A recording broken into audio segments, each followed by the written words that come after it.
संबल दंगों की जांच के लिए गठित एसआईटी ने अपनी रिपोर्ट कल विधानसभा के समक्ष प्रस्तुत की, जिसमें उन्होंने संबल के एमपी जियाउर रहमान बर्क और संबल से विधायक इकबाल महमूद के बेटे सुहेल इकबाल को दोषी करार दिया। यहाँ पर एक शेर याद आता है, लश्कर भी तुम्हारा है, सरदार तुम्हारा है, तुम झूठ को सच लिख दो, अखबार तुम्हारा है। इस दौर के फरियादी जाए तो कहाँ जाए, कानून तुम्हारा है, दरबार तुम्हारा है। तो भाई, आपका कानून, आपकी एसआईटी, आपकी ही रिपोर्ट आएगी, और इससे ज्यादा उम्मीद भी क्या की जा सकती थी। रिपोर्ट में कहा गया है कि संभल के दंगे पूर्व नियोजित साजिश का हिस्सा थे, लेकिन एसआईटी से कोई सवाल क्या करेगा, तो खुद खुदा है अपने आप में। उनसे ये तो पूछा जाना चाहिए कि जब दंगा हुआ तो दूसरे पक्ष को साजिश करने का अवसर कहाँ प्राप्त हो गया।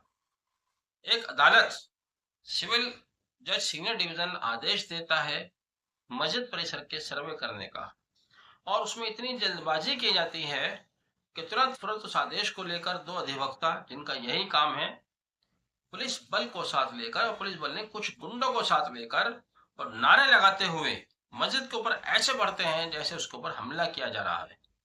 तो जिसका भी अकीदा है, जिसके भी भावनाएं हैं, चाहे वो मंदिर है या मस्जिद है, तो उसको तो यही लगेगा कि हमला करने जा रहे हैं, पता नहीं क्या करेंगे। लोगों ने उसका विरोध किया, और विरोध को दबाने के लिए पुलिस ने अनावश्यक बल प्रयोग किया, गोलियां चलाई, जैसा अक्सर होता है मुसलमानों के मामले में खासतौर से, और वहां कुछ लोगों की कैजुअलिटीज हुई।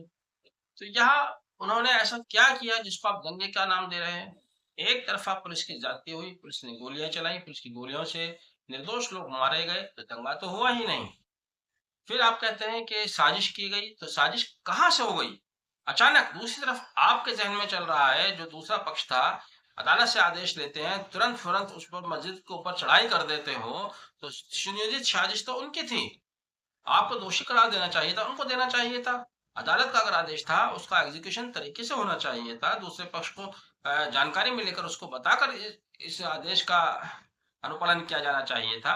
प्रशासन की भी जिम्मेदारी होती है, जब कोई इस तरह के संवेदनशील मामले होते हैं, वहां पहले हालात का जायजा लेती है, वहां के लोगों से बात करती है, तब एग्जीक्यूशन कराया जाता है। नहीं, ऐसा नहीं हुआ। पुलिस साथ में थी, वकील साहब साथ में थे, लेकिन साथ में जो गुंडे नारे लगा रहे थे, उन पर आज तक कोई कार्रवाई नहीं हुई, ना उनका कोई जिक्र आया। ये दौर है जहाँ बेचारे नेक शरीफ लोग हैं, बेइंतहा शरीफ लोग हैं जियाउर रहमान पर, इन जैसे लोगों के खिलाफ आप मुकदमे चलाते हैं। ये पहला मामला नहीं है, आजम खान से लेकर एक लंबी फहरिस्त है।